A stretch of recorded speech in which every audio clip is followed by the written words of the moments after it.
dalam jarak 3 hingga 5 meter. Macam mana nak kawat kaki 3 hingga 5 meter?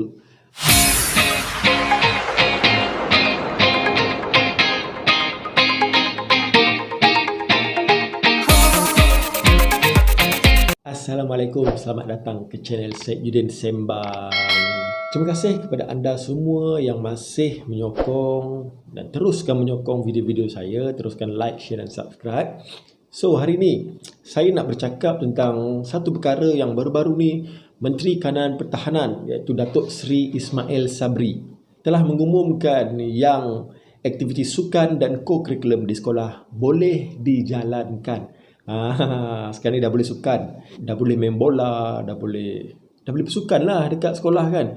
So mesti ramai yang tertanya-tanya, macam mana nak bersukan kan? Nak pergi kantin pun tak boleh, makan dalam kelas jarak 1 meter, tiba-tiba menteri kata okey boleh bersukan. So kita pun tertanya macam mana sebenarnya ni kan, nak sukan dalam keadaan macam mana. Jadi 1 September SOP telah pun dikeluarkan dan jom saya akan terangkan kepada anda sedikit apa antara isi SOP dia.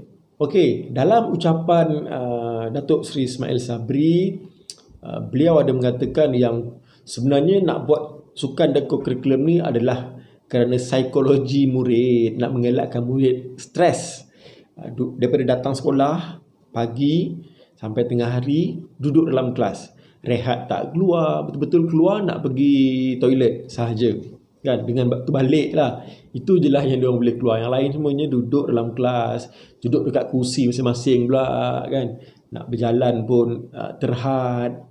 So dibolehkan bersukan, dibolehkan pendidikan jasmani PJ ni dibolehkan secara bersemuka, sebab nak mengelakkan murid-murid ni stres.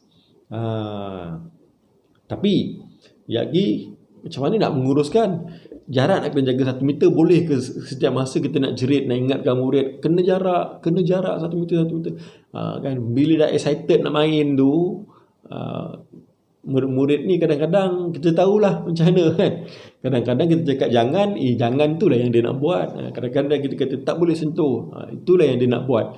So apa garis panduan yang ditetapkan? Jom kita tengok. First sekali adalah pihak sekolah perlu mendapatkan kebenaran daripada ibu bapa sama ada boleh atau tidak anak ni nak join aktiviti sukan, nak join aktiviti co-curriculum ataupun PJ. Sebab sebelum ni pun kalau aktiviti sukan, wakil sekolah dan kita nak keluar sekolah, murid ni nak terlibat sukan sekolah dan sebagainya, memang sekolah akan buat kebenaran ibu bapa, surat kebenaran ni. Sekiranya murid ni jatuh ke, sakit ke, apa ke, surat kebenaran ni lah yang menyatakan ibu bapa telah pun membenarkan anak ni nak join sukan. So kita faham lah bila join sukan ni adalah risiko dia, itulah risiko dia. Kemungkinan anak ni akan cedera kan, itulah risiko yang perlu diterima kalau kita join sukan ni kan. Kalau tak nak join, kita duduk rumah main pinball kat laptop. Dalam pandemik COVID-19 ni lebih double trouble lah dia punya risiko kan. Risiko sebab kadang-kadang orang ada bergejala tiba-tiba kerana sukan dia berjangkit. So kebenaran ibu bapa penting. Dah menyatakan yang ibu bapa ni setuju untuk anak dia join sukan. So sekiranya berlaku apa-apa telah pun dibenarkan oleh ibu bapa. Murid yang tak dapat kebenaran duduk di tepi ataupun cikgu akan buat aktiviti lain lah kan, teori ke, bagi kuis ke apa untuk murid-murid yang tidak terlibat dalam sukan dan co-curriculum ni.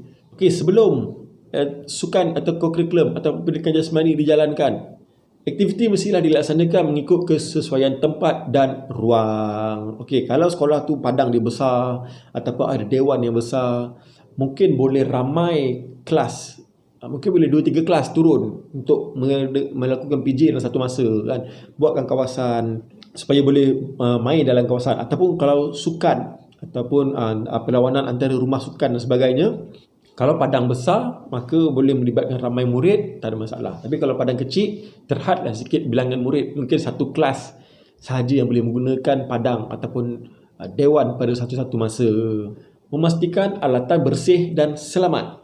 alatan mestilah dia dah guna simpan kan. Benda tu basic lah. Sebelum pandemik ni pun memang kena buat macam tu lah. Habis guna simpan kan. Tapi yelah pandemik ni double trouble lah. Kena cuci, sanitize kan, spray ke apa ke, and then susun di tempat yang selamat. Dan nak simpan ni janganlah suruh murid bawa pergi simpan. Jangan. Sebab yelah kalau murid ramai-ramai pergi simpan nanti risiko lah. Sebenarnya biar seorang je, cikgu je yang simpan.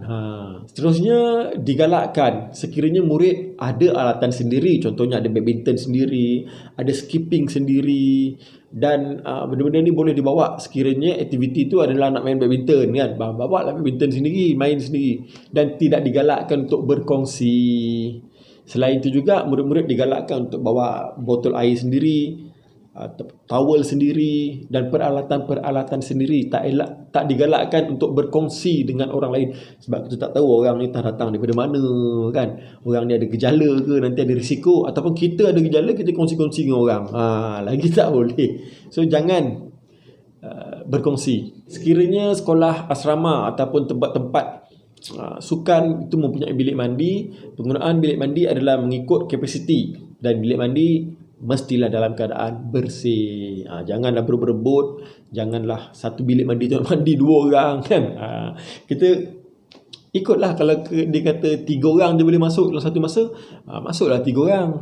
Ikutlah peraturan, senang. Kalau semua ikut peraturan, semua jadi senang.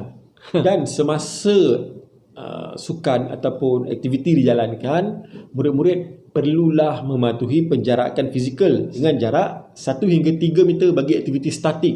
Aktiviti statik ni maksudnya aktiviti yang tak berubah tempat. Aktiviti itu situ contohnya lari setempat ataupun warming up kan, stretching. Maknanya murid tu dekat situ je, dia tak bergerak. So jarak dia adalah 1 hingga 3 meter. Ikut pada ruang lah. Kalau ruang besar boleh jarak 3 meter, jarak lah kan. So kalau ruang kecil jarak 1 meter, 1 meter lah. Tapi bagi aktiviti dinamik, aktiviti dinamik ni adalah aktiviti yang bergerak daripada satu tempat ke satu tempat. Contohnya berlari, ataupun contohnya aktiviti bersukan yang perlukan bergerak. Dinyatakan di sini contoh dia adalah aktiviti co-curriculum, kawat kaki dan sebagainya, perlulah dalam jarak 3 hingga 5 meter. Macam mana nak kawat kaki 3 hingga 5 meter? Ataupun nak main aktiviti permainan kecil, bola baling ke apa kan, macam mana nak main 3 hingga 5 meter? Entahlah, fikirlah kan macam mana nak buat. Tapi itulah garis panduan yang diberikan, bergantung pada ruang lah. Kalau ruang tu besar, boleh jarak jauh lagi, tak ada masalah. Dan juga semasa nak main tu, sebelum kita nak main, digalakkan menggunakan hand sanitizer ataupun kita cuci tangan. Ini benda-benda basic lah kan. Sebelum kita buat, pandemik ni dia telah memberi pun kesan kepada kita yang nak buat apa-apa, sanitizer dulu, dan selepas buat apa-apa, sanitize tangan. Itu benda yang dah biasa buat lah kan. Habis aktiviti sukan ataupun co-curriculum dah habis, apa yang perlu dibuat adalah yang pertama, simpan alatan dan bersihkan alatan. Contohnya sanitize, spray. Simpan ni biar cikgu je simpan. Murid-murid tak perlu simpan, tak perlu ramai-ramai masuk. Cikgu simpan, susun dan teratur, kemas.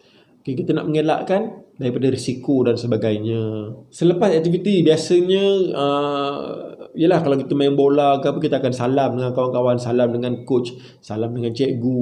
Begitu juga dengan aktiviti PJ lain. Tapi kali ni tak boleh bersalaman. Kita salam dalam guna norma baru. Letak tangan kat sini, kat dada ni, tunduk. Macam tu je lah yang kita boleh buat. Tak payah salam bersentuhan. Selepas ni sukan dah tak boleh lah macam tu. Selepas kawasan kemas, contohnya kita ada aktiviti yang mungkin adalah sikit-sikit kotor-kotor dekat tempat tu kan, kita kena bersihkan kawasan dan semua kena bersurai. Tak boleh ada lagi perjumpaan untuk buat postmortem ke dekat tempat tu, tak boleh. Semua kena bersurai terus daripada tempat yang kita buat aktiviti tu lah. Itu yang kita perlu buat selepas sukan. Okey, antara beberapa soalan yang ditanya, boleh ke buat sukan antara pertandingan rumah sukan dan sebagainya? Jawapan yang diberikan ialah ya, boleh dibuat, bergantung kepada SOP dan garis panduan, bergantung kepada ruang dan tempat. Itulah, kalau ruang tu besar, tempat dia besar, kita boleh libatkan ramai murid. Tapi kalau ruang tu kecil, terhad, beberapa kategori saja, beberapa murid sajalah yang boleh dibuat. Antara soalan lain, bolehkah aktiviti PJ di luar kelas dilaksanakan? Ya, boleh. Tapi dengan garis panduan lah yang saya bacakan tadi kan, dengan SOP tu. Kalau besar ramailah boleh muat, kalau sikit-sikit lah, betul tak boleh salam dan sebagainya. Seterusnya antara beberapa soalan, kalau murid tu bergejala, ada batuk sikit, bolehkah dia join? Jawapan dia boleh. Tapi kena kebenaran ibu bapa lah. Kalau ibu bapa tak benarkan, tak boleh. Tapi kalau ibu bapa benarkan, join lah. So apa-apa pun dengan kebenaran ibu bapa untuk menjalankan aktiviti ni. Sebab kembali kepada tujuan dia nak mengelakkan murid stres. Kalau korang tak stres, murid tak stres, tak payahlah PJ kat luar. Kan, okey.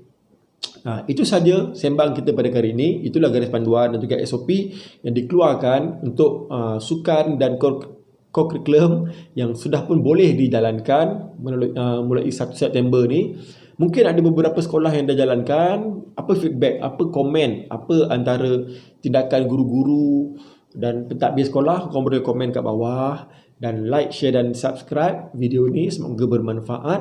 Kita jumpa lagi untuk video akan datang. Assalamualaikum. Terima kasih kerana menonton. Bye-bye. Anda mempunyai pengalaman dan cerita-cerita menarik yang ingin dikongsikan bersama kami?